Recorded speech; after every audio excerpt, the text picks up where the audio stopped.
Barbie! I told you to wait in the dream house. Boys, avenge me! Avenge me! Avengers! Bazinga. Scruffy-looking nerf herders. Ethan Hunt contacted you? I am good, Rooster. I'm very good.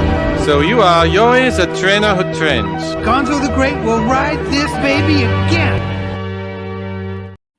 Hello and welcome to episode 88 of the Real Serious Pod. We are into the fall officially, episode 2. Well, episode 2 of the fall. But Jack, you're making some faces. What's up, man? Sorry, I got the Emmys pulled up.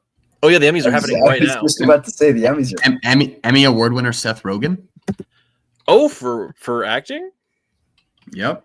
Wow. All right, we will do actor in a live comedy series. We will do live updates as the Emmys go on. So we'll keep that going as we go along tonight. Thank you, but yeah, Epstein. thank you. He should thank him. That'd be so funny. Yeah, the Emmys are happening. A lot of football happened today. All of our teams won. We only have 2 teams that we root for, but still, both those teams won. The Bears are depressing. Real bad. They're real bad. I thought Miami was bad. No. The Bears are bad. So yeah, that's not good. But yeah, we're here. We're gonna talk some Long Walk. We'll get to that a little later. We'll talk Peacemaker episode 5 now. Are we already on 5? No, 4. Episode 4. Yeah, this just shows flying by. And we'll talk some other news. But before we get into that, anything happening from the boys? I just want to say, the last time the Colts went 2-0, they won the Super Bowl. I'm just saying. No, I don't think so. I'm just saying. I think it was 2009 was the last time we went to the Super Bowl. Sorry. I'm sorry. I'm sorry. Wind out of my sails, but that's okay. I'm sorry. Sorry. It's okay. We can't be spreading misinformation like that. It's a good correction. Honestly, making the playoffs. You know what? We've never promised to be correct in this podcast ever. So let's put that out there. If you come to us for actual information, you're coming to the wrong place. Yeah, probably. What are you talking about? We are the news source. Yeah, There's sure. no other news source to go to. That was a test, and only Jack passed. Actually, Charles, rethink. You should have. You still defended us. But yeah, so the Emmys will update as they go along. We will do like an every 20-minute check-in to see if anything interesting has happened. But I have some breaking news. Big breaking news from me. After 87 episodes of making them the butt of every single joke, I'm here to announce I will be getting a MUBI subscription. I was looking through it. They have a wonderful catalog that I must start to explore. What is it called? MUBI, dude. A MUBI's where it's at. MUBI. Yeah, MUBI. I was looking through the catalog. I was, to say amazed is putting it slight, like very, very, like they got some absolute bangers on there that I've never seen, and some other stuff that I would just really like to add to my watch list. So your boy will become a MUBI guy. I'm gonna be watching some movies. And yeah, I'm a proud Moobster. Oh, they've got 2001. They have a lot on there. Like, actually, the number one thing I'm actually excited to see is Perfect Days. It's been on my list for quite a while. Drive My Car was big about 4 years ago. But just some awesome films on there that I have unfortunately not been able to see because they're really nowhere to stream. And then even owning them is not the easiest thing in the world to do. They're a big Francis Ford Coppola. They have a lot of films on here, and it's all curated by the staff. And like you can sort it by awards and directors. It's very interesting. So I will be getting MUBI, and maybe I'll get into some artistic cinema that I'll bring to the table for us. They have a lot of interesting stuff. Yeah, I've been fully black-pilled by MUBI. Yeah, should we all get MUBI? Are we? Holy smokes, they've got some good stuff. We can become friends on MUBI with each other, by the way, just so you know. How much is it? It's like $100 for the year. $100 for the year? That's it? I feel like this could be an ad right now. MUBI, if you're listening. Yeah, shout out. We don't get free ads, but for 1 year it is $100. So I'm kind of thinking we should probably get it and I'll be friends on it, and then we can like see what we're watching. No free ads though, but like, you know. Wait, there are some absolute holy. This is what I'm saying. Movie's got Wait a minute. movie knows ball. Wait a minute. Wait a Movie minute. knows ball. Hold up. All right. Hold up. Wait a minute. All right. Cool. Something ain't right. Cool. So yeah, I already put some stuff on my watch list, like The Graduate, Past Lives, Chinatown, Once Upon a Time in America. Another Round from Denmark, back in 2020 is apparently incredible. The Worst Person in the World is one of those that I've been just missing. Old Boy, Portrait of a Lady on Fire. Akira is another one where like everything references Akira, and I just have not had the chance to actually sit down and see Akira. And I feel as though if I do this, I'll be like, man, I spent $100 on it. I simply must watch some stuff on here. So yeah, They've got Memories of Murder. So next time I'm trying to watch that, I will definitely not click the wrong one and buy the wrong one. that's the thing too. Is like if I really thought about it with my mind, I feel as though from renting things that are like not anywhere else, I've probably spent enough to justify the subscription. So kind of feel as though I need to get this. So yeah, I'll be getting that this week, and then we can become friends on MUBI if anyone's interested. I can follow you on MUBI. They got some good Ghibli too. I know they have a lot of Ghibli. They got some early Noah Baumbach as well. They got some Tarantino. Park Chan-wook, like some good stuff. Wow. We might become what they call cinephiles, fellas. I'm just saying. Maybe we will be the place to go for movie knowledge, not just three guys chatting. The Big Lebowski. All right, god damn it, I'm in. I'm in. You've convinced me. I have been convinced. I'm sorry, I've been scrolling this whole time. I haven't been contributing. Hey, that's okay. That's okay. There's a lot on there, so I'm thinking of starting. I'm thinking of starting tomorrow. So I think tomorrow will be my first sit down movie night.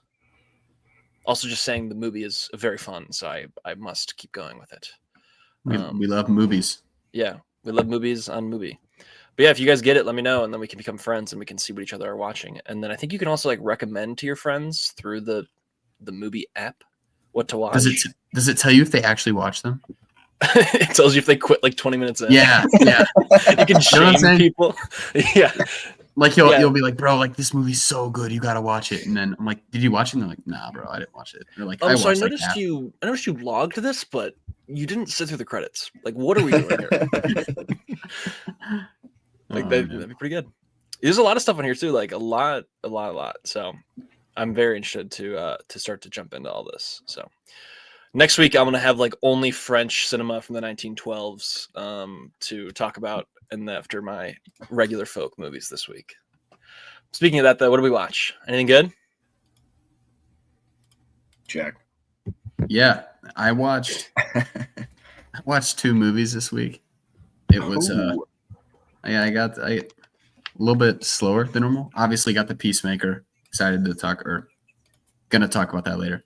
And then watched Fear and Loathing in Las Vegas, which I know Charlie watched. Oh yeah, good one. Charlie watched. I wasn't like crazy about it, but I think just like the artistic detail of the movie overall, I was more or less like interested in, and kind of it's a very like plotless kind of vibe. You got it. So there's this book it's based off of, and a much deeper meaning. So I've heard. I haven't read the book. But I was like kind of similar. I watched it and I was like, okay, yeah, like it was interesting. It was unique. Is it like one of my favorites? No. And then I saw actually on Danny Schechter's review that he had read the book and he like kind of laid out some of the plot lines. And it sounds like it would really make for a better rewatch having read the book and watching it again. No, 100%. My roommate and then my freshman year roommate who I was visiting this weekend, they had both read the book and they were like, we should totally like watch the movie. And I was like, let's do it. And like one of them like absolutely loved it. And then one of them was just kind of like, I feel like the book was just so much better that I just like comparing it is just so hard because I love the book so much that I watched this and I'm just kind of like, I don't really know if it like does it the justice that the book did. So very interested I think it's like 200 pages or something. I don't know. Yeah. But Johnny Depp. Johnny Depp is like insane. So I think if anyone else acts in this movie, and it's just like not nearly as good. It's like Benicio del Toro and Johnny Depp just like off their like ass the entire movie. Yeah. There's one scene that I was dying laughing. It's when the cop pulls him over. Yeah. He gets like really like intimate, and then Johnny Depp's response afterwards and like what he says, it just killed me. No, I don't want to feel say like it's kind of out of pocket, but yeah, I feel like there's a lot of like out of pocket. The whole deal with like the girl who does the paintings, that whole scenario is just like a mess. I don't know if you remember that, but they're just like tweaking out the entire movie, and it's like really entertaining to watch, but I think for 2 hours it is a bit much if you're really like not picking up on like the undertone or the themes, or you don't really know a lot about like the part of history that they're trying to talk about. So I think that's personally where I came from. So I think I need to kind of like read the book or like educate myself a little bit more on like when it took place and what they're trying to say. But still a fun watch, even if you don't really know that stuff. Then obviously got the long walk. And yeah, just a pretty chill weekend or week for me, but nice. Big moves coming up soon. So big week next week. I'll sneak some massive movies in. Stuff. I didn't watch much. It was like Tuesday, and I wanted to throw on something that I had seen before and that I didn't really have to focus on. So I threw on Catching Fire, which I think is objectively the best of the 4 Hunger Games. Indeed. Yes. Can we all agree? Concur. Okay. I concur. We all agree. Still great. And then I watched Mockingjay Part 1. I didn't really want to, but same thing the next night. I was like, I don't really feel like getting into something new. I gave it 3 stars. It's fine. Nothing really to write home about. Then we finished Lord of the Rings 2 Towers this week. 5 stars. Nothing changed. Same old. Same old. Got about halfway through Return of the King. Forgot the extended edition is 4.5 hours. Yeah, it does put a damper in the day. I thought it was like 3.5, and then we turned it on at 7 last night. We're like, holy smokes, 4.5 hours. So we got halfway. Still going. Literally. And then I'm probably like 2/3 of the way through Rain Man, which I know Hunter's a big fan of. I adore Rain Man. Yeah. I saw that you had a very rave review, Jack. I do review it. Fine with Rain Man. Didn't seem like I liked it. Yeah. I like it. Yeah. Yeah, I like it. Tom Cruise, Dustin Hoffman. What's not to like? Come on. Yeah, I like it a lot so far. It's very interesting. They're about to go to Vegas. Tom Cruise just found out that Raymond is wicked smart with numbers, so now he's going to Vegas. So that's a few picks on that ground. 94. One of my favorite parts about that movie, he sees him pick up the toothpicks and he's just like, I gotta make money on this. It's simply too good. But yeah, that's all I got. Heck yeah. I'm looking at more movie stuff. They have the Lord of the Rings trilogy. They have the original Star Wars trilogy. They have the original Indiana Jones trilogy, and I'm on like page 77 out of 417 on popularity. So like this is the stuff people are watching the most, and like some of the movies on page like 78 are like stuff that I know. So it's like they got a lot of bangers on here. Is mine sort of by popularity? I was just looking through all films available. It is. All right, so this week I watched 5 things. A lot of rewatches this week. Something about the fall and like makes you feel like comfort food rewatch. Yeah. So I went through a lot of rewatches this week. Next week with my MUBI subscription, it'll be a lot of new stuff. But I rewatched the first Harry Potter. Give that 4 stars. With all the Harry Potter news happening right now, of like the show coming out, I just put these back out in theaters every year instead. I don't care. I don't need a show with the new kids saying the same lines. I want this little kid saying the same line. It's just so good. I gave it 4 stars. I really like it, and I think it is kind of that mid-tier Harry Potters, but the fact that they're all like really quite good is a testament to that whole franchise. Then I did my yearly rewatch of La La Land, 5 stars once again. Shocker. Nothing changed. It's incredible. It's truly incredible. It's funny. Like last week I was talking about how I wish that there was like a today's version of Singing in the Rain. Dumb brain, duh, it's this.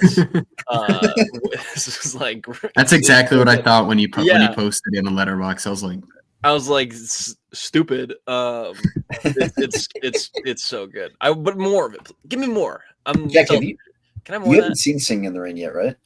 I know I haven't. Dude, you got it put it at the top of the so list. good. Put it at the top of the list. I know. By the end of the year, I promise. Wow, I want a really good streak. Then Rocky. I watched the original Rocky. It's a fall movie, apparently. Fall. It's Thanksgiving.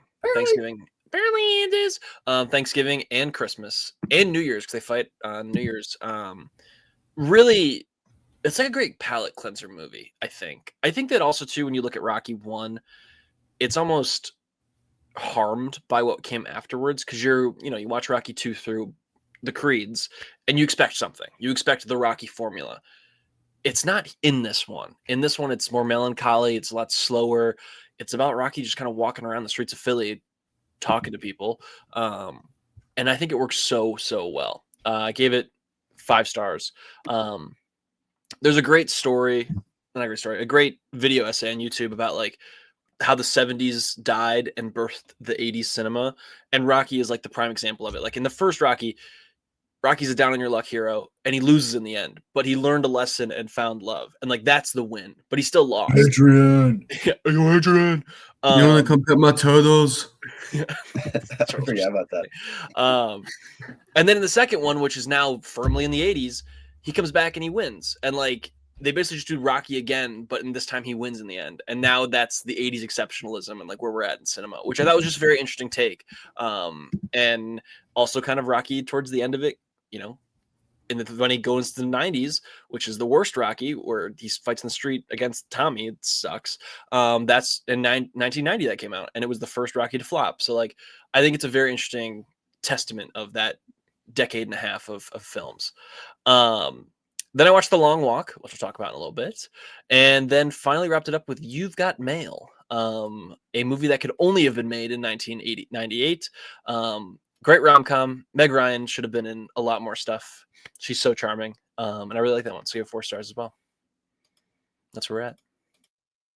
Love it. I'm going through the collections on MUBI. And it's a movie episode. We should email them for an ad. Some of these are pretty funny. Yeah, it's like I'm trying to think. It's like a Letterboxd extreme. There's one collection called Animated Desires. Oh. And the cover photo is just 2 animated people kissing. Hey, kind of feels like they're desiring each other. So I would say app's name for a list. I'm trying to see if there's a fall list because it looked like there's a summer one. Let me see if they agree with us. They don't have when Harry Met Sally. I checked. It's okay. So they're allowed to skip that. Short films, big names is short films by very famous directors. That's kind of cool. Yeah. All right, we're getting into movies too much. All right, let's get into some news. Hang on, we'll do a quick check on the Emmys. Quick Emmy check. Catherine Lanasa has won for Best Supporting Actress for the comedy series Pitt, which I would argue is not a comedy series, but to each his own. And then Jean Smart has won her 4th Emmy in a row for comedy performance in Hacks, 2 shows that none of us as 20-year-old men watch.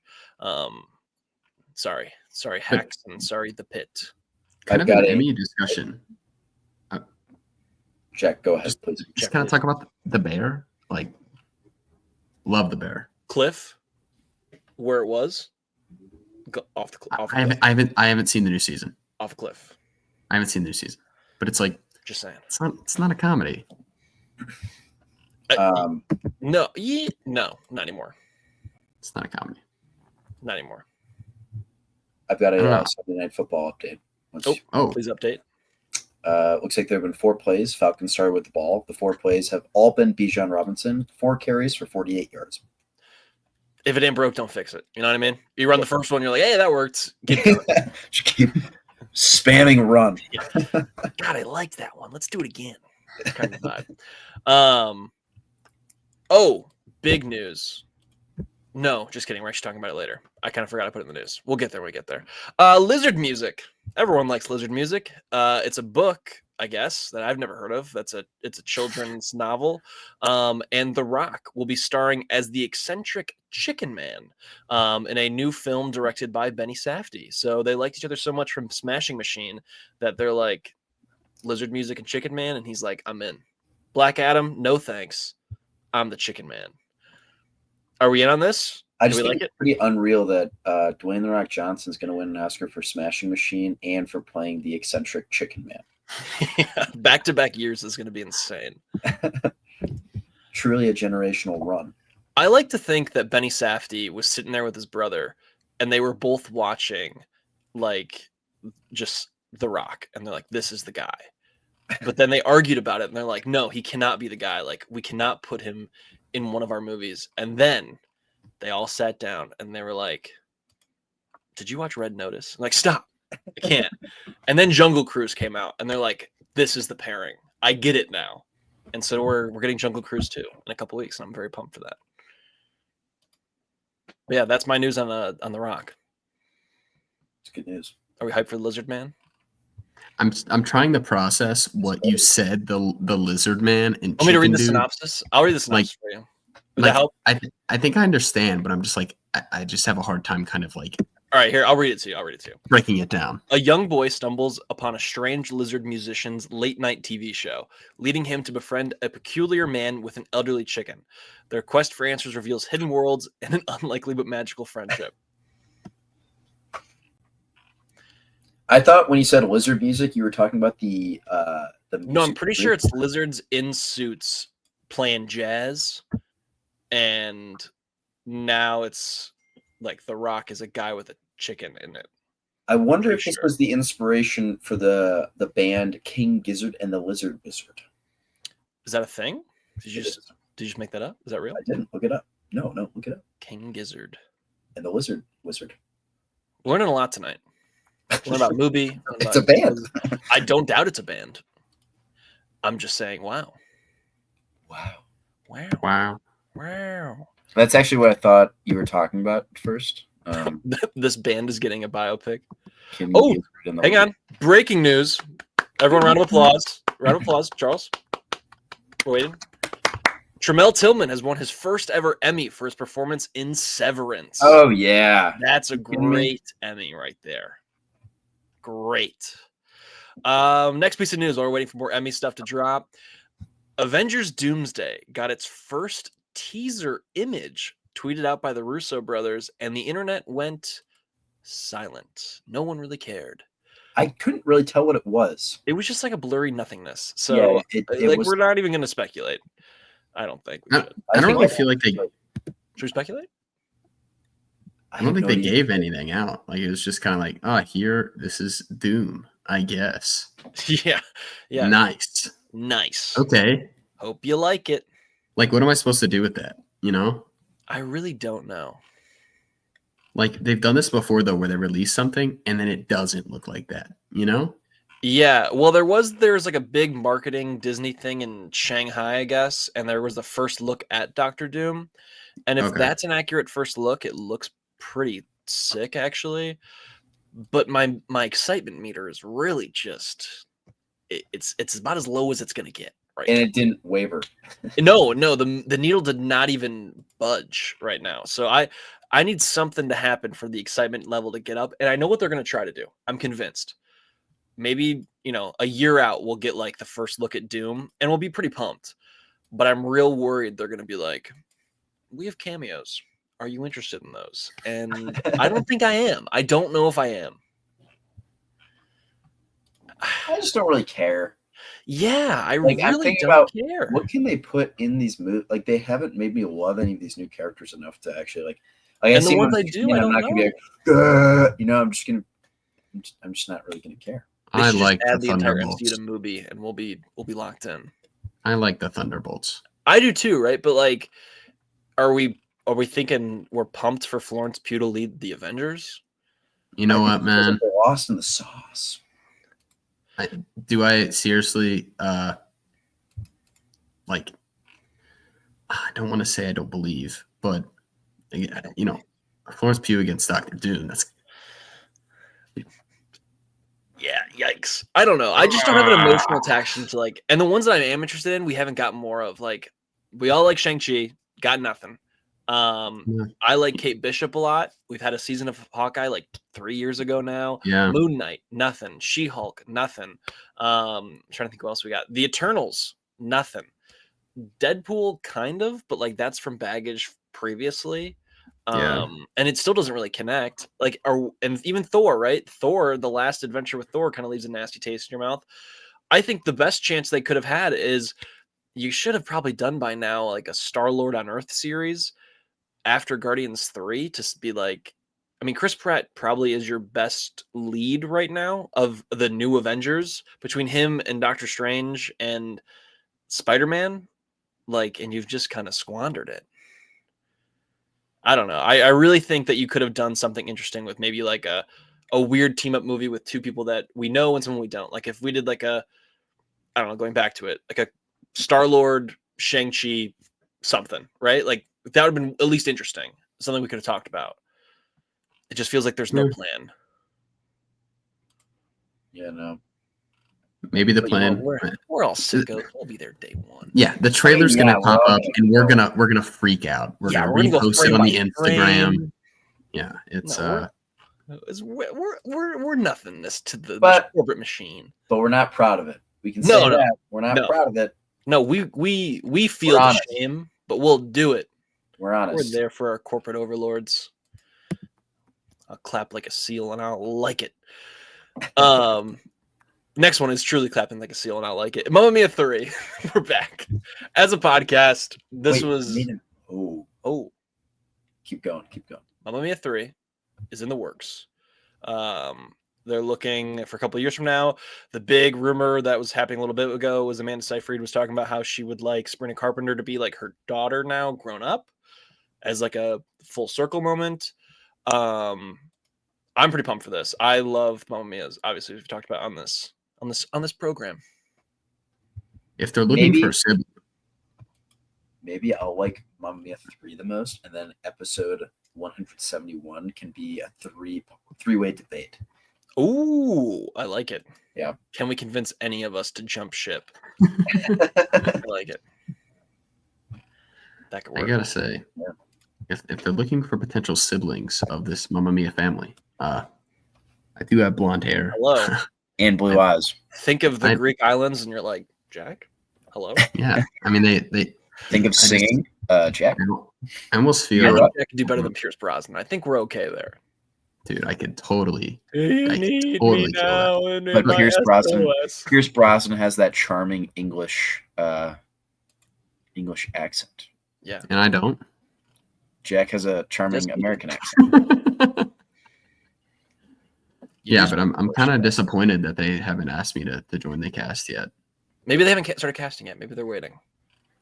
Maybe MUBI will. Yeah, we all got to join MUBI, become friends with MUBI people, and then they'll get us in with Mamma Mia crowd. Maybe MUBI will produce it, and then we check that. Is Mamma Mia on MUBI? It's probably not. Sorry, it's not there. All right, we're not getting MUBI anymore, guys. We got to boycott. Not gonna happen. So yeah, Mamma Mia 3, maybe on its way. I'm in. I'm fully in. I'm gonna get a bottle of wine and I'm in. We're gonna talk about an olds movie later on, but the Mamma Mia movies, they're kind of olds, but they're for everybody. Superman 2 got some more information from James Gunn about it. It is a Lex and Superman movie, so they're basically co-leads of this Superman 2. I'm very interested in that. What are they gonna do? I like it. Probably hang out and be buddies. What are they gonna do? It's like gotta be the bigger bad, right? And it's definitely Brainiac. We all feel it's Brainiac. I guess. I don't know. I'm not that familiar with Superman villains, if I'm being honest. It's almost like they haven't developed the IP enough into like mainstream movies or something. Yeah. You tell him, man. Hey, you tell him. What could have been? I mean, we said it last week, but just the fact that he's getting a sequel this soon is Pretty awesome. I'd kind of like to hang out with the Nick Holt Lex Luthor. Not that I'm like, let's be buddies, you know. Not that I like him or anything. No, I just feel like I really liked him in like the new movie, and I feel like spending more time with him I like spending time with Superman, but like, you know, let's hang out with him a little bit. Let's see what him and the monkeys get up to. You know, maybe they can. It's like that friend you have that like no matter what side you always choose, they're always gonna choose the opposite of you just to like tick you off. You know, like that's them. They're gonna have this super awesome like buddy cop like vibe going this movie, and they're gonna save the world together. Yeah, there's a great sequence in probably one of the most famous Superman stories, All-Star Superman, where Lex is in prison, and then Clark goes to prison to interview Lex. And Lex, being none the wiser, basically is talking to Superman about how much he hates Superman, and is like jacked and like lifting, and he's like, "This is real muscle. This isn't like fake stuff from the sun."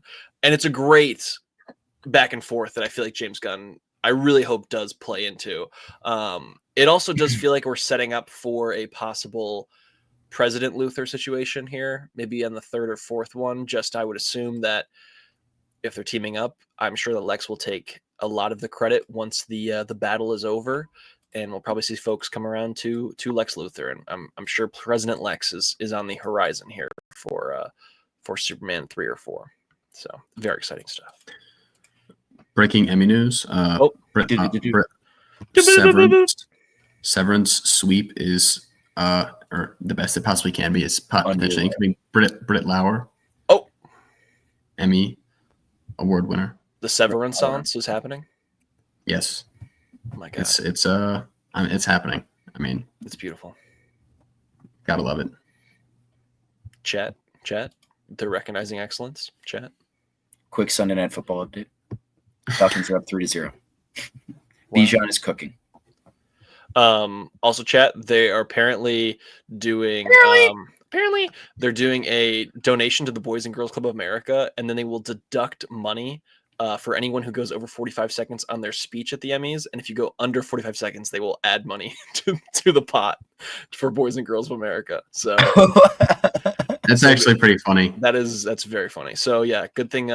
What's his name last year? Who like talked to Adrian Brody? Yeah, so Adrian Brody actually would they'd go negative. I hate you. I think the Boys and Girls Club would have to like pay them for how bad it would be. So yeah, next up is some very big news.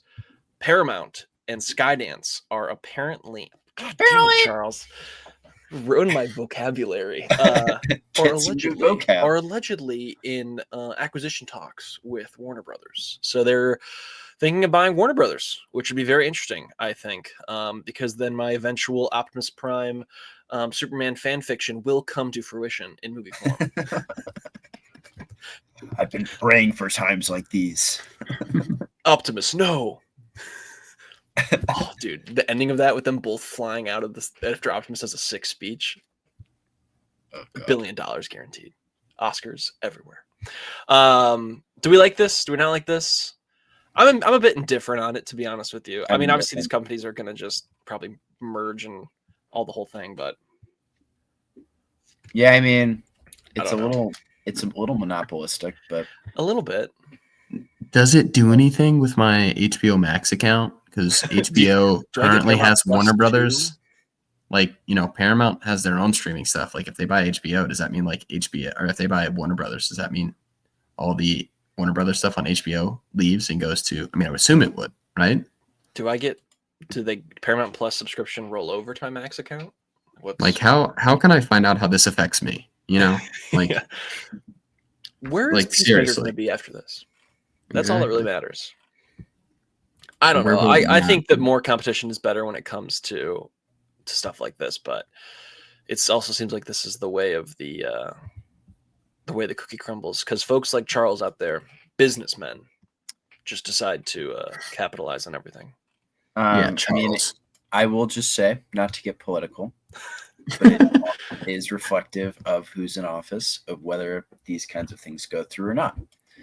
Like, there have been a lot of talks that Google, I think it's Google, would have to like split their search engine maybe. Whoa. I think it's Google. Just because it's too big. Yeah. Goo and goal. But it kind of depends on like who's in office and like what gets enforced. All right then. The monopolies. Dude. The person who just won the Emmy dropped the total by like 20 grand. Britt Lauer? No, not Britt Lauer. Oh, sorry. Hannah Enbender. Yes, I'm just like keeping an eye on it, and I saw the. There's a whole world out there of people who watch the show Hacks, and they're having a wonderful night. And then the rest of us are just very confused. So yeah, it is interesting because there's so many of these shows that I feel like I talk to friends about, and just none of them are like. Oh, none of them are Hacks. I got the number one. Ready? Hang on. Let me find this show. I know what it is. Do you actually? If you can pull out what I'm. Is it Only Murders in the Building? No, I actually watch Only Murders in the Building. Oh. Avery and I watch every season of that show. No disrespect. Yeah. It's just like I don't know a lot of people that watch it. Avery and I watch every single episode of that show. All right, let me drop this in here. All right, this show has won. Why can I just sort IMDb to just winners? This is so stupid.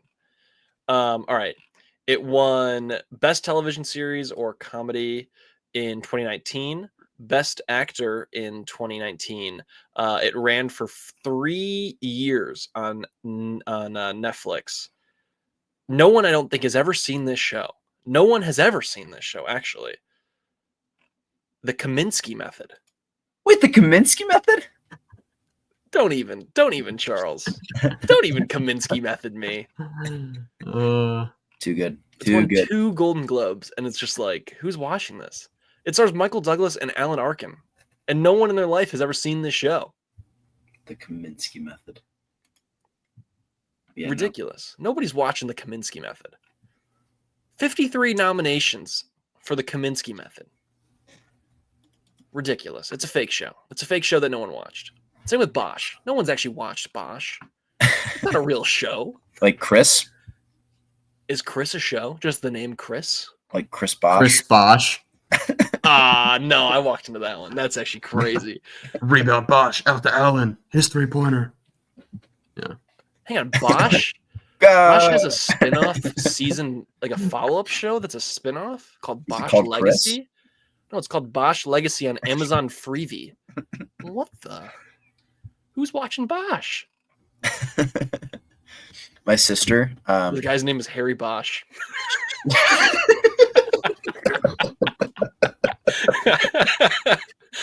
That's crazy. My sister, when she caught wind that I was interested in F1, I don't even want to tell the story anymore. No, you got to. Basically, she suggested this like racing show on Amazon Prime. She's like, "Oh my god, I just watched the whole season. It's incredible, and like I really think that they're gonna do a lot with it." And then like 2 days later, she's like, "So it turns out yesterday they did not renew it for another season, so no one else watched it." Oh my god. Okay, this Bosch show has back to Bosch. Has 68 episodes. It has a spin-off show a spin-off follow-up called Bosch Legacy with 38 episodes, and it has a spin-off show called Ballard, which just had its first season. Harry Bosch. There's a whole different world out there. There's a whole different world. We should just post a picture of Bosch tonight on the Instagram. We need I'll change it. We need like you in the background, but and it'll just be like Bosch. No, look up the Bosch Legacy poster, and we'll put ourselves in the Bosch Legacy poster. Tune in to this week. Some great Bosch talk. I got it. I'll make it happen. Harry Bosch. Harry Bosch is crazy. Who's watching this? So yeah, that's talking Emmys. Once again, you come to this show for the smarts.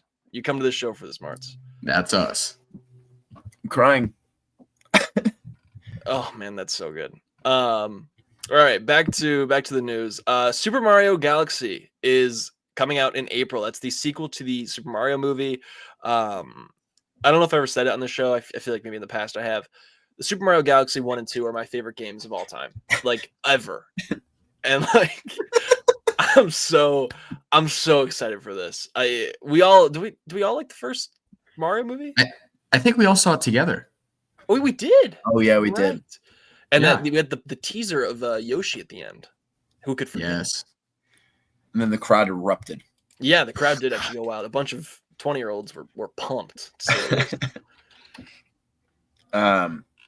Place your bets now. Over under 1.1 billion.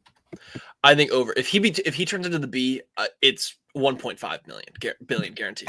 He turns into the B. Dude, the B Mario is the best power up in Mario. What about the elephant Mario? No, it's not Mario Wonder, buddy. Learn your games out here. All right. Yeah. They should have the guy who plays Bosch be Rosalina. Yeah, dude, there he is, B Mario. He's the best. It's got a little stinger and everything. I love B Mario. All right, that's what we'll tweet. That's what we'll put out for tomorrow's show. We'll put Bosch's face on B Mario, just no context. Real serious podcast memes with no explanation. No explanation. Teaser for tomorrow's show. Facts. But yeah, no, Super Mario Galaxy comes out in April. There's no announcement yet, I think, on who plays Rosalina. So that's kind of the big question mark. But the entire cast is coming back from the last one. Jack Black, Anya Taylor-Joy, Charlie Day, Keegan-Michael Key, and obviously Chris Pratt as Mario. And I thought the teaser looked gorgeous. Like, I thought this teaser looked beautiful. It looked quite good. I'm very excited for this. I think we've already all accepted that these are about 6 out of 10 movies, but they're nice to look at, and they're very easy to watch. So nice to look at. I mean, just that first one, I remember seeing it. It's just like, it's one of those movies you see in theaters, and you're just like, it looks so good. Mm-hmm. It's just impossible not to like. I feel like it looks it looks yummy. Like, it looks like you can eat it, like a little snack. Like just yeah. Like it would smell good. Yeah, it looks like it would just like be nice. Also, when it did play the Mario Galaxy like theme at the end there, ooh, chills. 9-year-old me just was electric moment for 9-year-old me. I'm very excited for this. I don't know where you go from here though. Like, you already did Galaxy. Where do you go next? They'll find a way. Smash. Super Mario Sports Mix. They just play dodgeball. They do a whole movie about the Donkey Kong bongas. Super Mario Baseball, you know? That would be good. Yeah, that was such a good game. That'd be good. I was a big Super fan. Mario Tennis, but it's taken very seriously. It's challengers, but Mario. Now that'd be the first one on MUBI for sure. Yeah. Does MUBI have Bosch? I don't know if they dip their toes into TV shows, but I'm sure Bosch had a spin-off movie for sure. Oh, dude, the Bosch heads are pissed right now. Should I go? Hang on. Let me take a little brief detour to the Bosch subreddit. I got to see what's going on right now. What are they talking about? I am crying. All right, let's see. Bosch TV has 14. Bosch TV has 14,000 members. All right, the number one post from today is this is my fourth painting of Harry.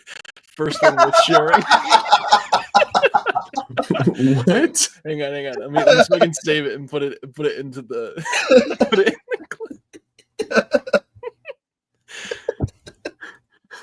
All right. Let me see if I can upload this real quick as the background for the podcast. Bosch TV. Dude, the Bosch heads are going crazy over this drawing. All right. Oh, I can't upload it. It's got to be something. All right, hang on. Let me see if I can just put it in the chat and we can all look at it. I'll send you boys the link. Bosch TV with 15,000 members. Yeah. I just put in the chat. No. All right. Shall we see what the number one thing is the number one Bosch thing of all time on the subreddit is from all time is it says give the people what they really want from 5 days ago. And it's a Crate and Barrel Amazon spinoff show that someone fan made a poster for.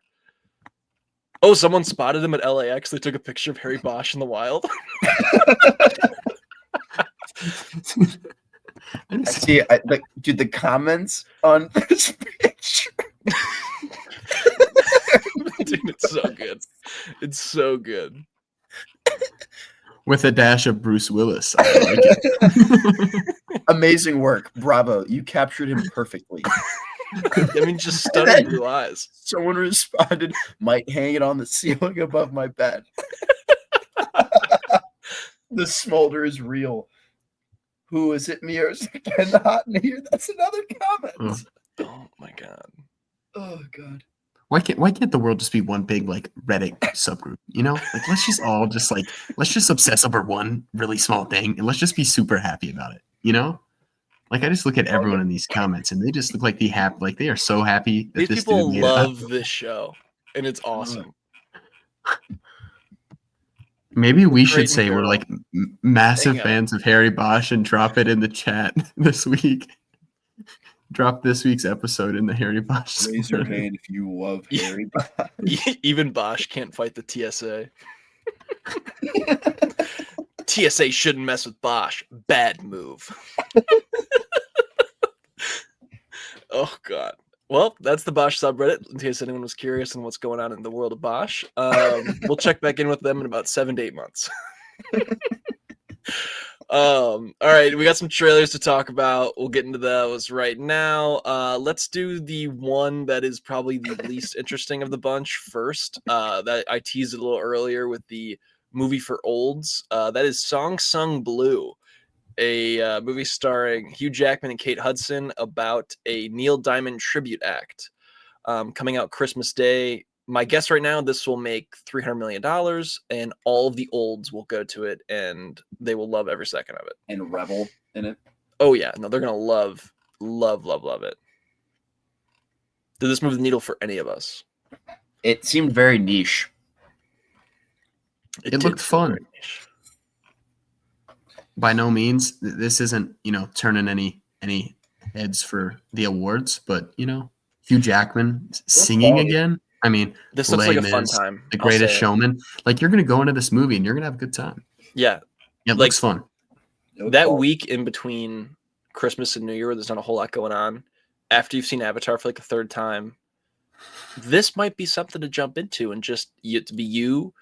You know, the real trick for this one is go to like a noon screening on a Tuesday. If you're off work, the crowd in there is gonna just be electric. And also, those are probably folks who have watched the show Bosch. That seems like the Bosch heads. So they roll out. They crawl out of their caves. Yeah. They've all got the 10-year subscription to MUBI. No, they had to cancel it because they took Bosch Legacy off of it last week. No, they're all on Amazon Freebie. Oh, God. So, yeah, that was that. Next one, which I think is going to get a lot of award buzz after its time at TIFF, is Novella Vague.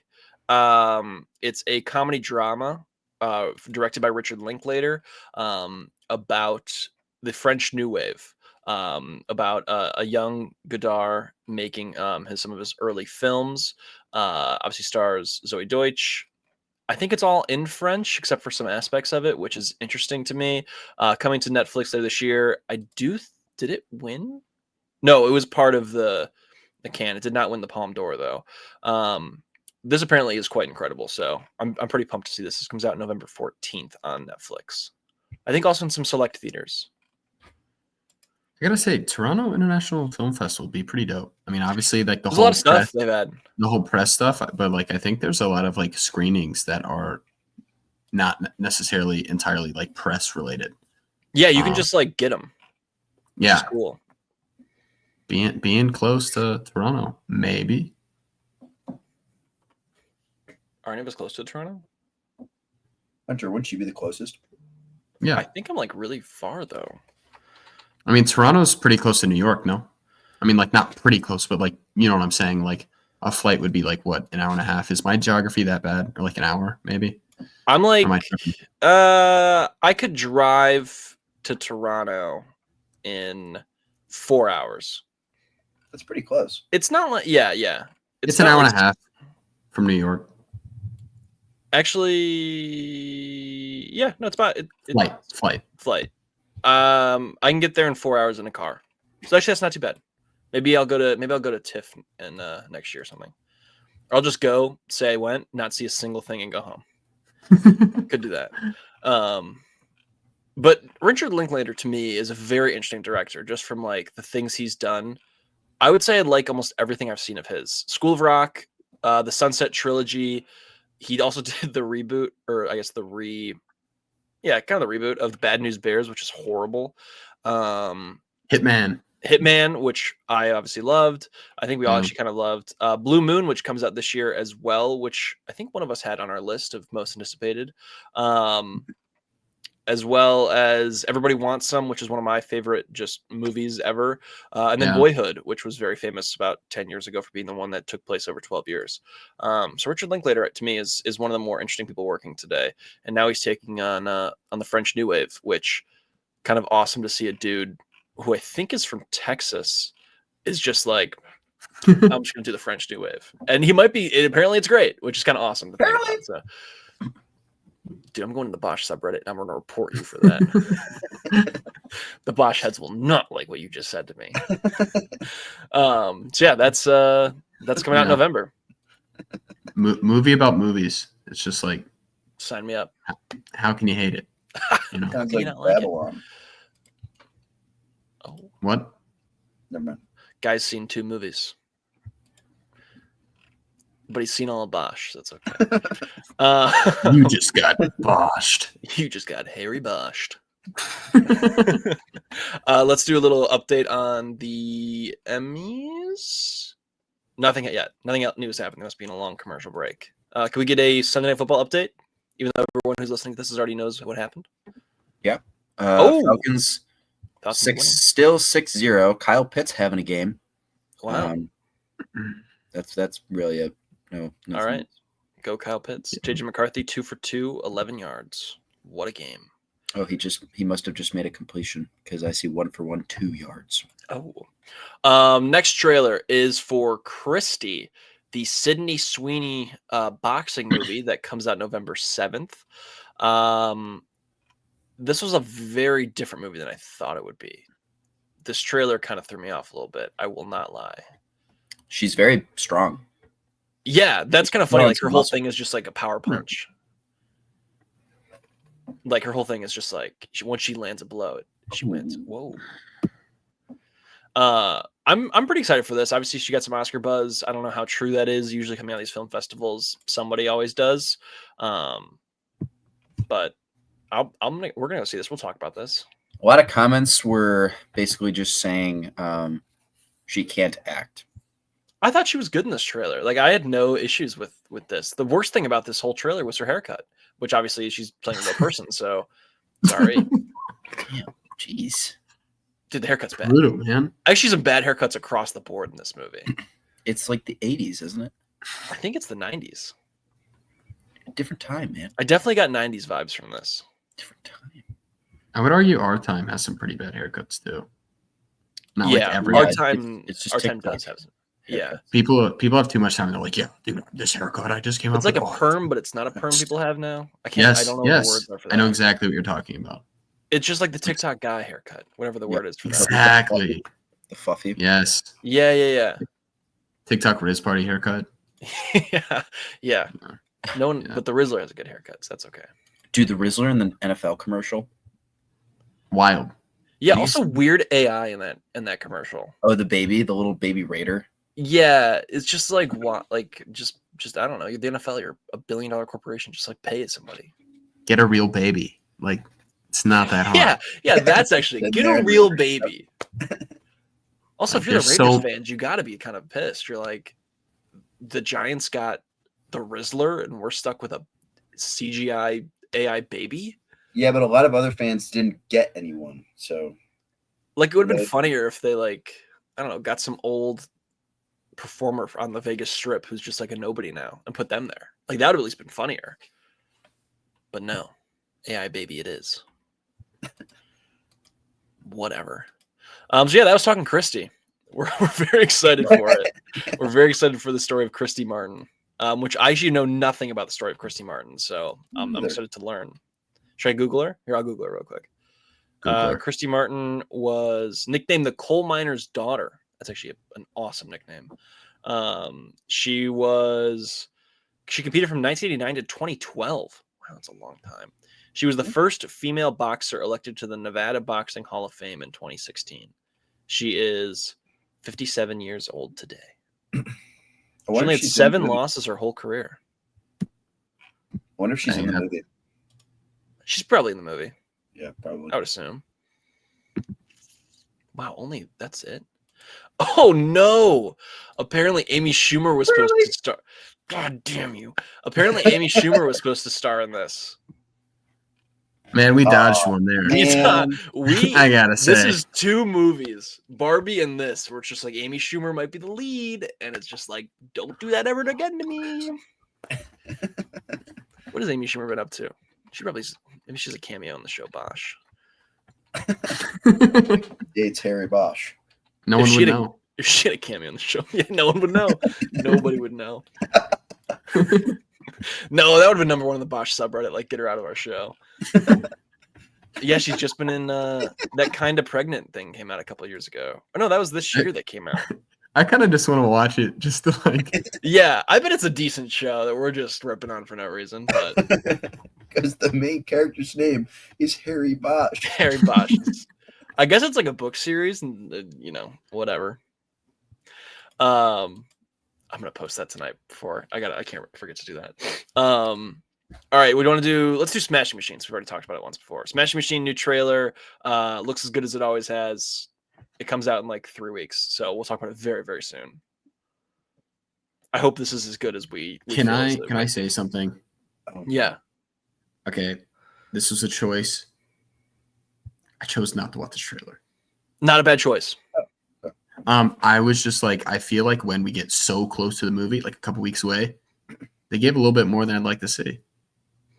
I'm already in. They're like, what's it gonna do when I'm like, in? If they show me this trailer, what are they gonna do? Like, I'm gonna see it twice, Like, yeah, I'm gonna go see it, and that's that. I'm gonna see it in 2 weeks. We're almost there. It's a good choice. I like that choice. I don't know. No, that's fine. That's fine. Hey, you're entitled to not watch it, and I think that's not a bad thing. I don't like when they overdo it on stuff like that. They did that for Fantastic Four too, which I also didn't watch. It's just like gets so close, and they're like, "All right, let's just push. Let's just put as much into this trailer and give away as much as we can, but still leave them with a little bit to want to come." Yeah, you gotta hold off a little bit. Yeah. You can't just go for it. All right, I'm editing a photo of B Mario and Bosch. I'm gonna put out on the Instagram. We will. Nasty. Yeah, I'm gonna make Charles B Mario, which feels right. And then Jack, I think you might become Bosch. I will become Harry Bosch. I am Harry Bosch. I become Harry Bosch, destroyer of Emmys. I wonder if he won an Emmy for that. That would just be a perfect full circle moment for us. And then the last trailer is the best trailer. Wake Up Dead Man, a Knives Out mystery. This is getting rave reviews, the best of the trilogy, according to some. We haven't seen it yet, obviously. This looks so good. The comedy I was actually surprised about a little bit. But I do think this is going to be incredible. And Josh Brolin, we found out, is the victim. No. I know. No. I would have loved to see him as kind of like the angry like grandpa or something kind of in this movie, Not today. He's gone. Maybe in another life. Maybe in another but life. One of my buddies DM'd me when the trailer came out, and he's like, "Dude, I'm pulling up to this thing in all black." And I'm like, you know what? I'm in. Pulling up to what? Your couch? No. The select theaters. I mean, it's that's true. Like, I'm putting on like the black trench coat, black turtleneck. Like, we're getting fitted for this thing. Like, I'm actually I got invited to the premiere, and I came to the wrong theater. Like, that's the vibes that I'm gonna give. I like that. That's a good vibe to have. It's pretty sick. I like that. No, it's good. But no, this trailer looks incredible. I don't really want to talk about it too much just because obviously it's a mystery film. So the more we dig into it, the more that might spoil things for us. But I think also the cast is extremely strong. So good. So That'll be very soon. That's in November as well. So, all right, the Bosch edit has been posted to the Instagram, and also B Mario Charles is there as well. In case anyone was curious. Oh yeah, there it is. So I gotta just a separate picture. it's hey, this is what it's all about. This is why we do what we do. All right, just gonna edit this real quick. All right, let's get into some reviews. First up is Peacemaker season 2, episode 4. Need I say door? Little pun there. This is basically Argus is laying siege to Peacemaker's home, and so he has to get through get the quantum door somewhere else. That's kind of the whole episode. Jack, you said the last couple weeks it's been some filler episodes. To me, this was the first true filler episode. I agree. I don't think it's true filler, right? Like if it was just like a hardcore episode, that's different. Like this just felt like a bridge episode between what we've seen to what we're going to see. Kind of the definition of could have been an email of an episode. Yep. It's not bad, but just, you know. And I think I've felt some just I have a really hard time putting this into words, but like the first 3 episodes I enjoyed, but I think just like the energy I felt like I was getting out of season 1, I feel like it's taking a little bit longer to get there in this new season. Yep. Personally, I think I'm just kind of done with like different dimensions. Yeah. Like as an idea, and no hate to Peacemaker as a show. I just feel like Marvel has exhausted the crap out of it. And I'm just like, the only place that I feel like it's done a really good job of it, at least in like terms of like comic books, I would argue is like, and I could definitely be like totally spacing on one, but like just like the Spider-Verse of it all. I think that was very well done, and I really like that. I think here though, it's just like the zaniness and the goofiness of the show. Like I'm sure there's a part of this down the line that I'm gonna like, that it's still kind of like a multiversal show, but I'm just like right now, I'm just like we're 4 episodes in, and I just feel like it's kind of like slowly getting there without really. I don't know. I just haven't had that. I didn't have that fun last episode. Like towards the back end, when they're setting up for the next episode, I'm like, ooh, this is exciting. But I'm just like the first like 30 or like 28 minutes, I was just like, all right, where's the meat? You know, like let's get to it. Yeah. So I'm kind of glad we see eye to eye on this, because I felt pretty frustrated. It's clear they're setting up something big. And so like that's where at least I feel as though it'll all pay off. I think that when you have a weekly show, you have to give us a little bit more. And I do think we got some good character development. Like obviously we got a decent action scene, I guess, but like Adebayo kind of has a whole small arc here that is not the most interesting in the world. Harcourt has a kind of an interesting arc that's like setting up where it's like she'll turn on Peacemaker just to get back in the good graces of Argus. So like that to me is at least slightly interesting, but I'm kind of over like the Economos arc. Like he's a side character. He should have like a 3 minutes an episode. He doesn't need a whole half episode directed to him.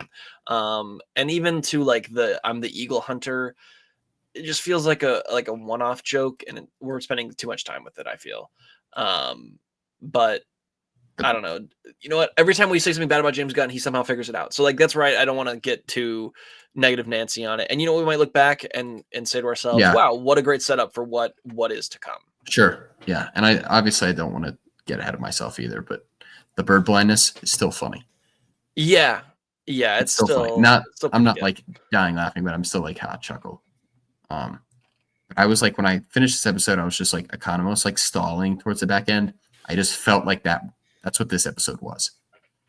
I just felt like we were literally just stalling. I felt like we were stalling, and it was just like, trust me, guys, next week is gonna be better. Yeah, I mean, there's 8 episodes here. Yeah, we're halfway through. We're already halfway through. And I think what's so, I just tell me what's wrong with the other universe. Yeah, I think everyone already figured it out too, which is the thing. Like, I think it's just like what if they just all see dead people?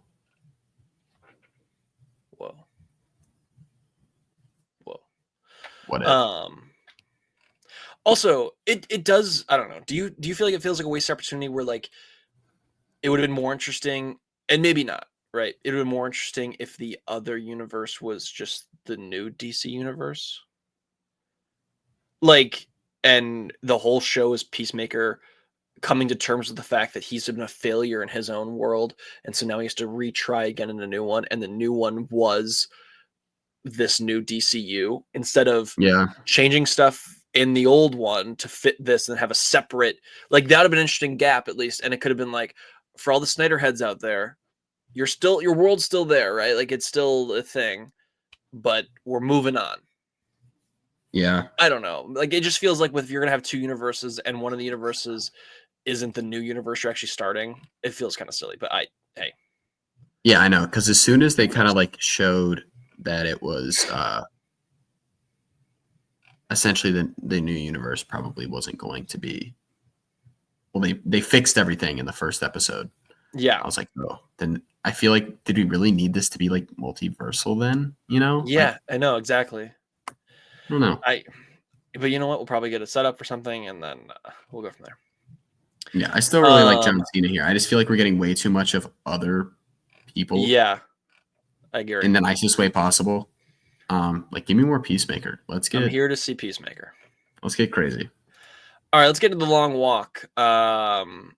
Charles did not see the long walk, so we're gonna play our favorite game on this podcast. Oh, yay! Are we making something up, or was it something that really happened in the movie The Long Walk? Ooh, this is fun. This is a fun game. I think we should each think of one thing, Jack, that happens in this movie. I got one. You got one? Would you like to go first? Already. All right, yes. Let's play the game. Okay. Well, I guess this is full spoilers, just diving right in. Yeah, we're gonna go full spoilers on this. Spoiler alert, they walk. Ayo. They're walking here. They're we'll get into it as we go. Okay. Charlie. In the movie The Long Walk, is this true or is this false? Mm-hmm. In the scene, a character is killed because they take too long to poop. True or false? True or false? That's definitely true. It is true. It is true. Charles. True or false? I had a Leo pointing moment in this movie when I figured out that one of the kids in this movie is a grown-up version of the kid from Jojo Rabbit. True or false? That's such a specific poll. I have to look through. It is true. It is true. Yeah. No, I literally did in the back theater. Went, oh, that's that guy. I was trying to figure it out for the first 5 minutes, and then I pieced it together. Unfortunately, right when he was making his demise. But yeah, The Long Walk, Stephen King book. My favorite piece of weird news, like, I guess, info about this movie is they had to change it in the book. I guess it was 4 miles an hour, and then they determined that was just simply too fast. So they brought it down to 3 miles an hour. And so it's just a little synopsis here. A group of teenage boys must compete in an annual contest known as The Long Walk, where they must maintain a certain walking speed or they get shot. It's like a post-apocalyptic, I guess, post something America, where this happens. And then if they win, they get like $1 billion, let's call it. They didn't really put a number on it, but they just said like a lot of money. And then they get a wish granted, if to the best of their ability. So it's really just them walking for almost 2 hours, and yet it never feels like that. I was very impressed by this movie. I think that this is one of the better scripts of the year. I also think this is some of the best acting of the year. I really do think that all of these young actors, like, this gives me a lot of hope for what is to come in the next generation of Hollywood. Cooper Hoffman, incredible here, but David Johnson steals the show, right? Jack, yes. I mean, he steals the show. Good. Here. He is so good here. I think we all, I don't know. I really felt like I knew a guy like that in high school, specifically, of like a guy who just, the world went on around him, but you stay the same. Like, you just accept it for what it is, and you keep moving forward. And I really did feel as though like David Johnson played that so well. Phenomenal. And Cooper Hoffman really had some moments where he was just like his dad, which I thought was great. Yeah, very, very. I mean, it's just so awesome too. Just like Francis Lawrence having worked with his father. Yeah, now in the Hunger Games movies and being able to work with him here. I think that's just got to be like such a cool experience for him. for both, the actor and the director. So I thought that was pretty cool. I thought that I was actually surprised by how small Mark Hamill's role was here. I kind of thought he'd be a more omnipresent villain. And he really wasn't. And I also, I don't know. I was very intrigued by the world of this movie, and I feel like we got so little of it because we were just with them the whole time, which I'm torn on. I'm torn on if I wanted more of the people on the outside or the people just staying with them. I think it'd be a little interesting too to get a little bit more of like who's watching it of it all. Like if they would have just walked by a bar and it was like everyone in the bar was just watching them walk. I think that would have been at least a little interesting and like kind of a interesting to look at. It just felt like there was no one anywhere in this world except for in the last 5 minutes, which maybe that's the case, right? I don't know. Well, I thought it was also interesting because the whole idea is that they do this because it helps, boost productivity. Yeah. I'm not saying this is the case, but like, how do they really know that it boosts productivity? Didn't they say it was like there's always an 8% bump in the months? Yeah, but I'm just like, obviously, if this guy is like all a part of this whole walk, like, do I really know if this guy's telling the truth? I don't know. Something they kind of just keep people almost like enslaved to this idea? Well, that was the interesting, I guess. I don't know. The point they brought up was like, yeah, it's a choice, but it's really not because like, do you know anyone who doesn't sign up for this? Like, so really, it's not a choice. We're forced to do it. And I thought that was like a pretty interesting way to talk about it. I really liked Ben Wang's character. Yes, who was in it for I mean, obviously the Karate Kid from this last year as well. I thought he was really great. I'm trying to think. I'm looking at the cast right now and seeing who else was there. The other, his name I cannot pronounce. Tut Nuoi. Yeah, who was like the religious one of the group. Okay. I thought his death was so sad. Just like so sad. I know. I think you can pinpoint just like a couple here and there that are just like, man, like it's just brutal. And the way that the dialogue towards the end of these, and I think it's like even the kid, I know we haven't really like talked about this kid, but the kid that was just like an absolute like jerk to everyone. Yeah. Like, when it came time for him to die, he's like, he didn't want to die alone. Yeah, no, exactly. Like, kid was just like literally the worst, like almost like scum of the earth type human being.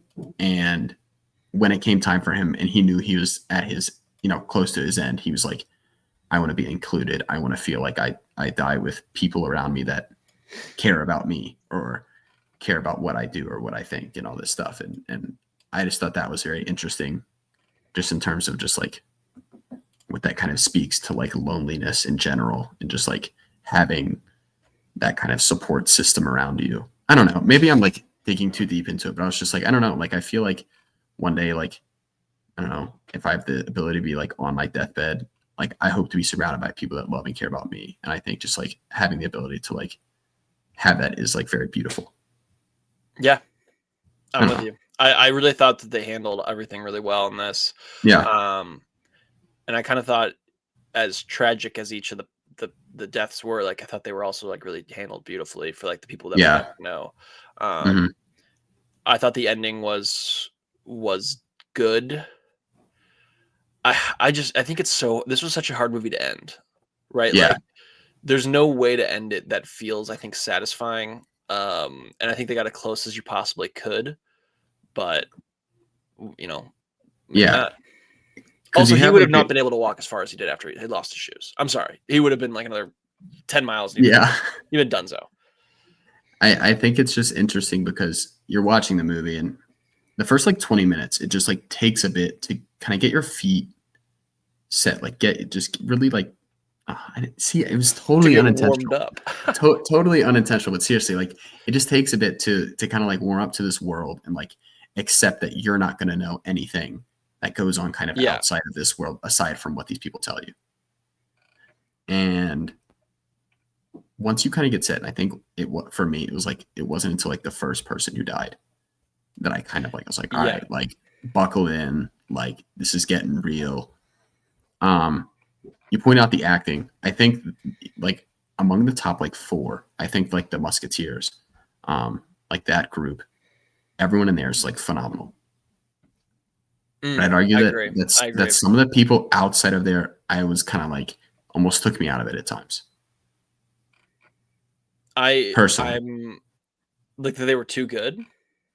No, that it just like I don't know, like, and maybe it was just like the overall personality that they were striving for. But I think just some of the characters just kind of like overall, like when they would talk or when they would be introduced, it just kind of felt like not like half-assed, but just like, okay, why is this guy here? Like, why are we talking I about think this that guy? what they really did, and I think they did it decently well, was within the first 30 seconds of a new character, you knew everything you need to know about that person.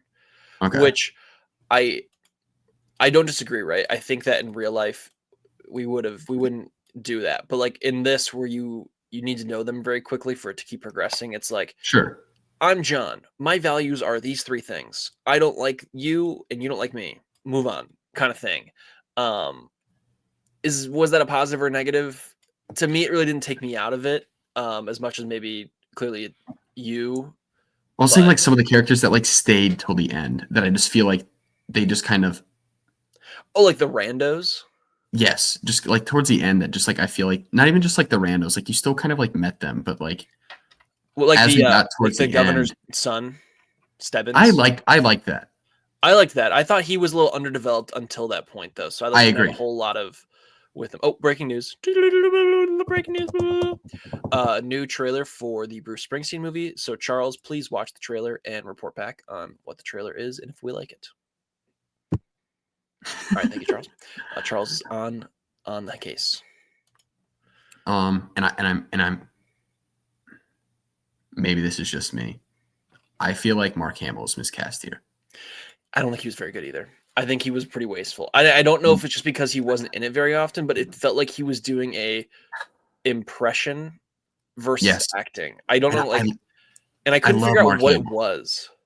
I love him, but I think here maybe, and the only really like idea that I could come up with in my mind why they casted him is maybe that he was so like perfect in terms of the way that the book describes this character. And they're like, we have to get Mark Hamill for this. Like, this is exactly who we want.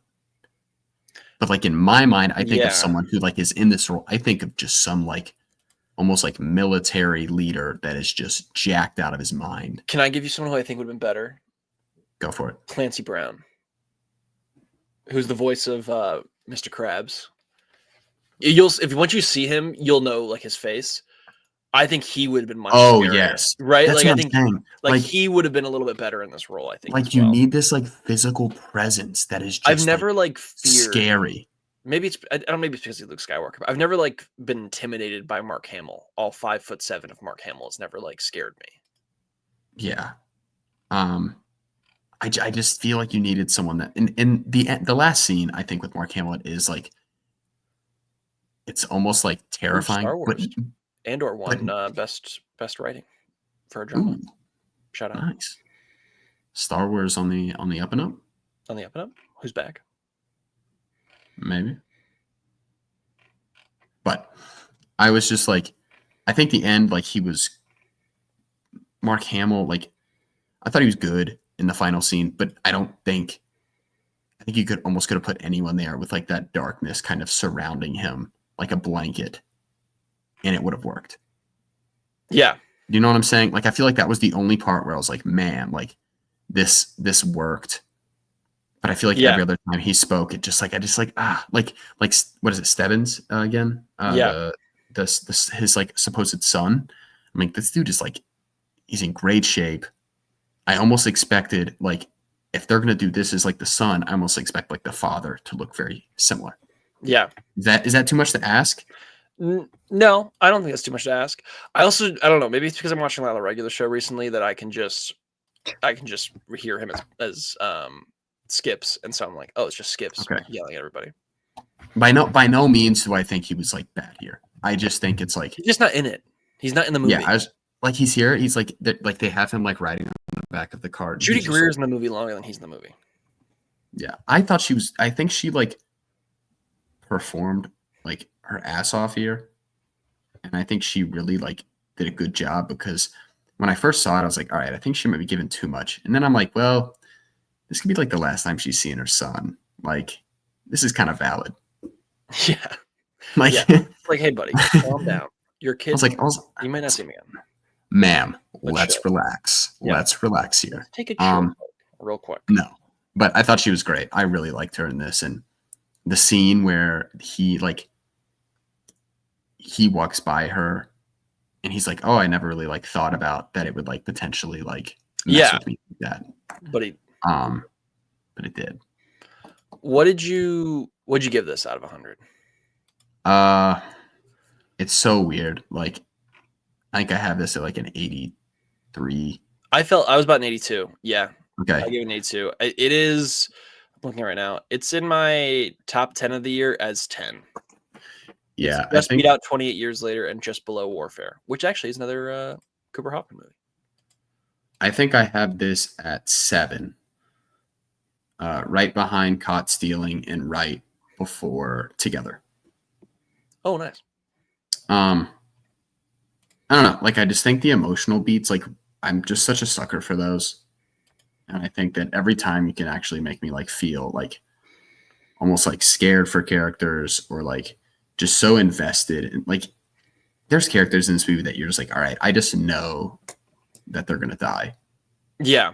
But you still like put in the effort to like be invested in these characters. And I think that's like, I really liked that. Yeah. You like kind didn't of want like, any of them to go. Yeah. And when it like at the beginning, like you're like, holy cow, like, am I really going to care about these guys once I get there? And like you do. Yeah, you do. I'm with my old roommates and my roommates or my good friend who is also my roommate's girlfriend, and she was like bawling her eyes out at this by the end of this movie. Yes. Oh wow. Which, you know what? I wasn't doing that, but I totally understand if someone not. could. I totally understood if somebody could. Yeah. I'm trying to think. Have we missed any? I mean, there's so much. I feel like I know. I think it looked good. I think that we talked about the writing. I thought it was strong. This was one of the bigger surprises of the year to me. I thought this was going to be a pile of garbage. Me as well. It's one of my, like I said, top 10 of the year for me. So pretty impressed. I hate that it's not really doing too hot at the box office. Yeah, I think the marketing for this was quite poor. I also think just everything happening in America the last week. Totally agree. Most. Yeah, I agree. Most what to do on the weekend kind of thing. So 100%. So yeah, kind of poor timing as well. Do we just like give Francis Lawrence the keys to like every single like dystopian kind of like? Yeah, whatever young adult thing is happening next for sure. Count him in. I know he has the Sunrise on the Reaping, I think. Oh, is he actually coming back for that?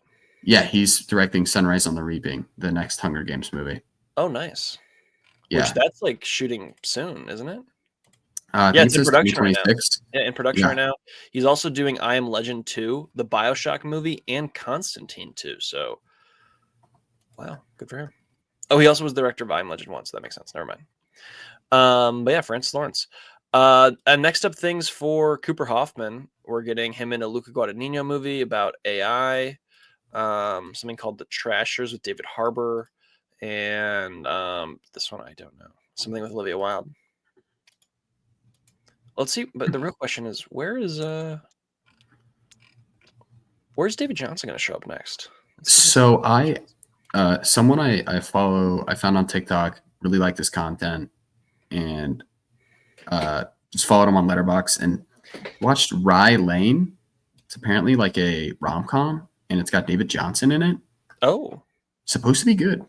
All right, right. Is it on MUBI? You know what? Let's just find out. Let's find out. Is it on MUBI? You know where? I think it's on Hulu. It is on Hulu. It says it's on Hulu. Heck yeah. Heck yeah. All right, so Hulu. But I just can't. I genuinely like Alien Romulus. His performance in Alien Romulus is like something. Him along with Kaylee Spaney were just like absolutely electric in that movie. I think if you cast anyone else in those spots, I just don't think that movie is good at all. Maybe that's a hot take, but I think they totally they're so captivating the entire runtime. I really hope that we get him in like some serious Not that this wasn't like a serious movie, because it very much was. But I think in terms of like Oscar consideration, I would love to see him kind of get picked for some of these projects, because see it in his future. I think everyone else does too. So yeah, no, crossed. I'm very hopeful. I mean, the I don't know, the theme of this year has been who's up next in Hollywood, and there's some great future is bright. Yeah, the future is very bright. I will say. All right, Charles, give us a report back on the Deliver Me from Nowhere trailer 2. I mean, it's a lot of what we've already seen. I think we get a little more of Jeremy Strong than we have in the past trailers, which is interesting. But it looks really good. Like, it looks really, really good quality-wise. I would say it moves the needle a little bit. Like, I'm a little more excited. I think I was going to see it regardless anyways before, but it looks quite good. Heck yeah. Fair enough. Before we wrap up, I was thinking about this the whole episode, kind of piecing it together in my mind of what I really meant about it. Harry Bosch. That's what we're gonna end it with. No, I think I know why the Emmys feel so disjointed in the last, I don't know, 5-7 years, let's call it. It used to all be cable. Like, everything was on cable. And so like we all three of us would have cable. We would watch it. Like, maybe you watch different channels than I do, but like, it's still access to us, right? Or like, you know, with that limited amount of channels, only a certain amount of channels actually produced like high quality shows or comedies. Like, you go to NBC or ABC for comedies, The Office, Parks and Rec, things like that. Now that we have 1,000 choices, including MUBI, shout out, sponsor, not a sponsor, but maybe one day. We're just also separated, like, on what we're actually watching. So some folks are over there watching Bosch, other folks over here watching Hacks, and then the rest of us are watching Severance down the middle. Like, it makes sense why we're so disjointed, and like you don't see a lot of the shows people watch happening. And now cable TV is just old. It's like watching 911 Lone Star. Who watches that? I would hate to see movies head in the same direction. It's kind of starting, right? Like, I would hate that, for where it's just like, oh yeah, you know, like, it's on the streaming service, but I don't have it, or like, it's not like, not that I think it could fully get there, but I'm just like, I don't know. I don't. I mean, you look at the box office this week, right? And maybe it's a positive and negative. The box office this week, number 1 is Demon Slayer. Something that wasn't even on our radar at all. None of us know Demon Slayer. Like, it's a whole different world out there. Then Conjuring: The Last Rites is number 2 after the second week. And then Downton Abbey, the grand finale. So like, you have 3 movies in the top 3 that don't even move the needle for all 3 of us who have a movie podcast. Like, so maybe it's a positive in that aspect. There's things out there for other people right now. Yeah. But also, I don't know, right? Like, we just talked about a French New Wave movie that's coming to Netflix. Do you really think the people who are also watching like the Netflix Addison Rae movies are interested in the French New Wave? Probably not. But like, I guess at least they're trying to, you know, give different people. I agree. Here, Netflix, I'll move on Netflix right now. Let's see what the most. I'm handing them their flowers. They have given us some pretty good trailers recently. All right, so the number one thing to hang on, let me go to movies. Number 1 movie today on Netflix is The Wrong Paris. It is, oh my god, it is a movie starring Miranda Cosgrove. Dawn thinks she's doing a dating show in Paris, France, only to land in Paris, Texas. She has an exit plan until sparks fly with the cowboy bachelor. Oh yeah, you know what? Woof. They're right. Maybe we should just review it just for fun. Also, the 2 Daddy's Home movies are in the top 10 right now on Netflix. So I don't know. You're right. Theaters. No, maybe we're headed in the right direction. Yeah, maybe we're moving in the right direction. Maybe we're moving in the right direction. Oh my goodness! And just like Jack, that, we're like coming to an end, folks. You're cooking. We're coming to an end, folks. What an episode! Next week, big week for us. We got 2 new releases, and Charles will see at least one of them. We got him and A Big, Bold, Beautiful Journey. Charles, can you tell us which one you will be seeing next week? I will be in LA, so whichever one I can get my buddy to go see with. You should see if Henry wants to go with you. Yeah, I could. I bet Henry would see him. Okay. I don't think he'd sit through a Margot Robbie rom-com, but he would definitely probably sit through him. Maybe he would if it's with me. I don't know. True. Maybe you guys can hold hands or something. Maybe. Talk about Maybe we Bosch. can lift the seat and Maybe you guys should start. So you should start Bosch on the plane. Be careful though. Someone might look over and see you looking at Harry Bosch. You're watching Bosch. Yo, dude, you watch. That's my favorite. Dude, I thought it was the only one. Wait till you get to the spinoffs, man. They're so much better. You're only scratching the surface. You're only scratching the surface, dude. They don't even know the spinoffs that could be there. They don't even get it. I saw them at the airport once, actually. So yeah, Big Bold Beautiful Journey and him next week, along with obviously, as always, we'll be talking Peacemaker next episode. So yeah, that's next week. And then we got some winners going through at One Battle After Another. Smashing Machines. So we got 3 great episodes in a row coming up for us. So very, very excited for all of that to happen. And we'll do one last Emmys touch-in, see what's happening. Adolescence won for Best Writing in a Limited Series. Didn't watch that. I think that was on Netflix. And Andor won for Best Writing in a Drama Series. So Star Wars back. Who would have thought? Last thoughts before we talk about what we're watching on MUBI next week. Falcons are winning 9-3. Wow, the Bears are really bad then. A lot of field goals. A lot of field goals. All right. Until next week. Have a good week. And watch some Bosch. See ya.